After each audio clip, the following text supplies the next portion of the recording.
Halo pemirsa GPR TV dari Sabang sampai Merauke, dari Miangas hingga Pulau Rote. Bertemu lagi bersama saya Bilki Sabila dalam program Kominfo Newsroom.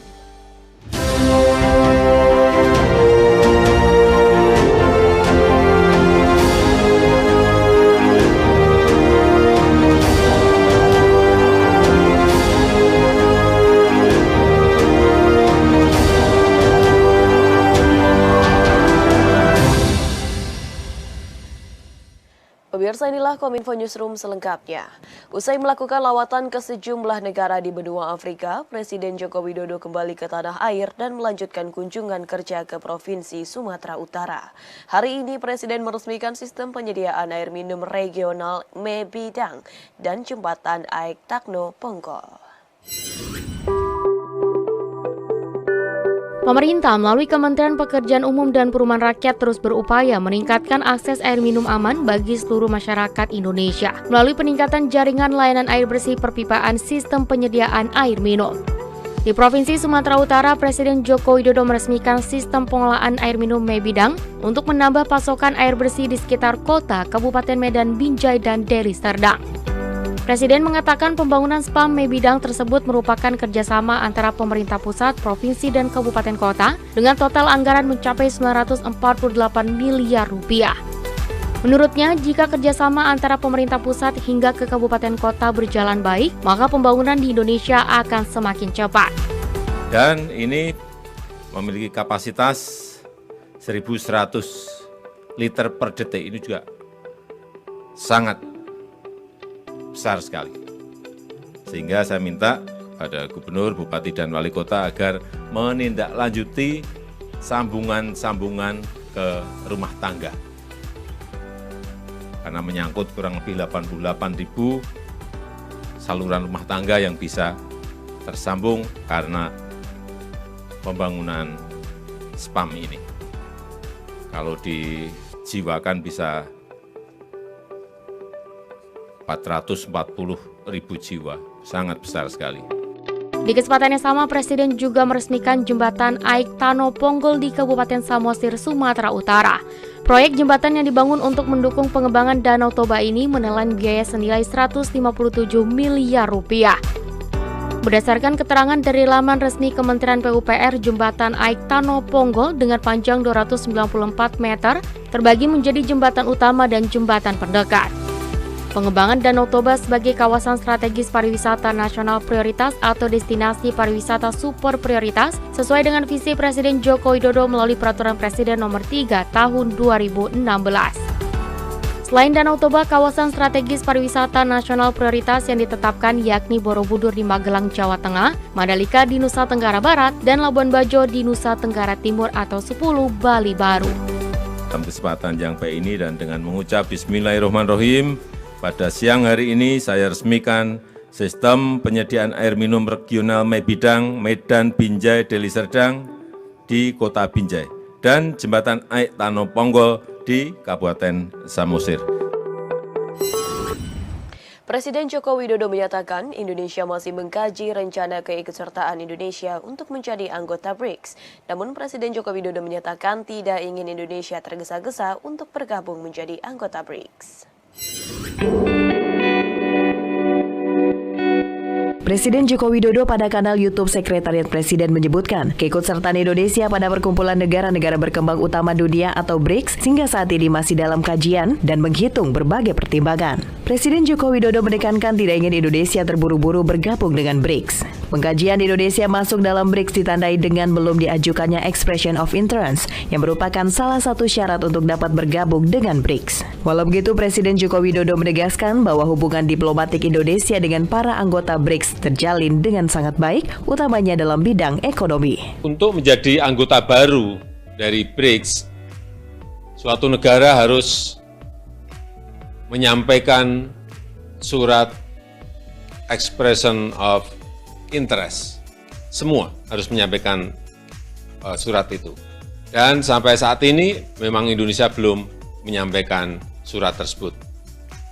Karena kita ingin mengkaji terlebih dahulu, mengkalkulasi terlebih dahulu, kita tidak ingin tergesa-gesa, dan juga hubungan kita dengan 5 anggota BRICS juga sangat baik dan terutama di bidang ekonomi. BRICS merupakan perkumpulan negara-negara berkembang utama dunia beranggotakan Brazil, Rusia, India, China, dan South Africa yang fokus pada kerjasama ekonomi, peningkatan perdagangan, dan pembangunan multilateral. Tahun ini BRICS melakukan konferensi tingkat tinggi ke-15 yang digelar di Republik Afrika Selatan. Presiden Joko Widodo turut hadir dalam KTT tersebut dan menyuarakan kerjasama negara berkembang harus diperkuat, setara dan inklusif, serta Presiden Joko Widodo menilai BRICS mampu menjadi bagian terdepan untuk memperjuangkan keadilan pembangunan dan mereformasi tata kelola dunia yang lebih adil.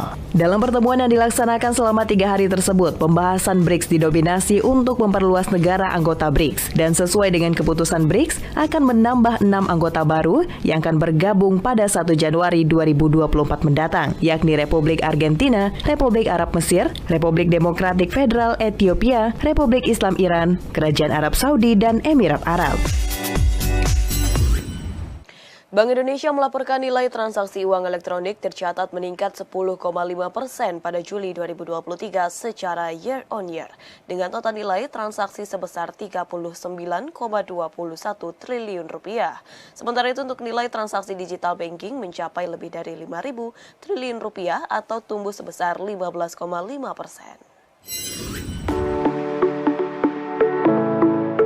Bank Indonesia mencatat nilai transaksi uang elektronik meningkat 10,5% pada Juli 2023 secara year on year, sehingga mencapai 39,21 triliun rupiah. Sementara itu nilai transaksi digital banking tercatat mencapai 5.035,37 triliun rupiah atau tumbuh sebesar 15,5%. Gubernur Bank Indonesia Peri mengatakan, nominal transaksi kris terus menunjukkan pertumbuhan sebesar 84,5% year on year, sehingga mencapai 18,1 triliun rupiah dengan jumlah pengguna 38,24 juta dan jumlah merchant 27,51 juta yang sebagian besar merupakan UMKM. Bank Indonesia terus mendorong akselerasi digitalisasi sistem pembayaran dan perluasan kerjasama sistem pembayaran antar negara untuk mendorong inklusi ekonomi keuangan serta perluasan ekonomi dan keuangan digital. Sementara itu nilai transaksi pembayaran menggunakan kartu ATM, kartu debit, kartu kredit mencapai 707,90 triliun rupiah atau turun sebesar 4,26% year on year. Dari sisi pengelolaan uang rupiah, jumlah uang kartal yang diedarkan pada bulan Juli 2023 meningkat 4,14% year on year, sehingga menjadi 951,13 triliun rupiah. Bank Indonesia terus memastikan ketersediaan uang rupiah dengan kualitas yang terjaga di seluruh wilayah NKRI melalui program pengedaran uang rupiah ke daerah 3T, terluar, terdepan, terpencil, serta melalui kegiatan kas keliling, kas titipan, dan ekspedisi rupiah berdaulat.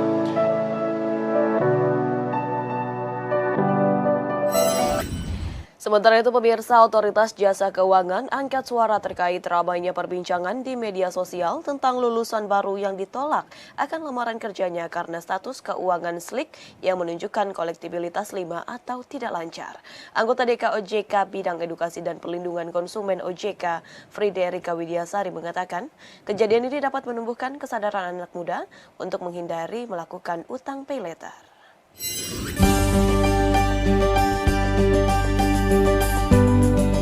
Ramai perbincangan di media sosial dengan informasi bahwa pelamar kerja yang baru lulus kuliah atau fresh graduate tidak lolos karena skor Sistem Layanan Informasi Keuangan SLIK atau BI checking buruk.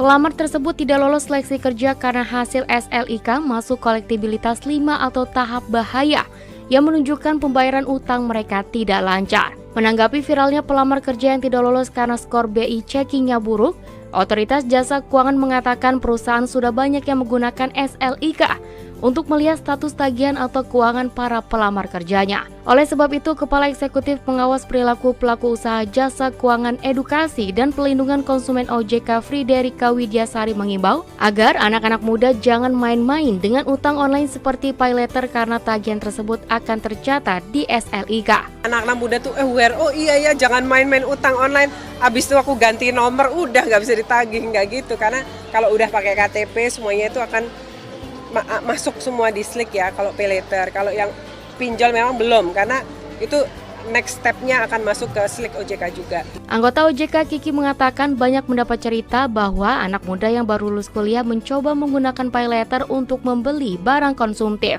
Ia kembali mengimbau untuk para pelamar kerja sebaiknya melakukan pengecekan terlebih dahulu saat ingin melamar kerja.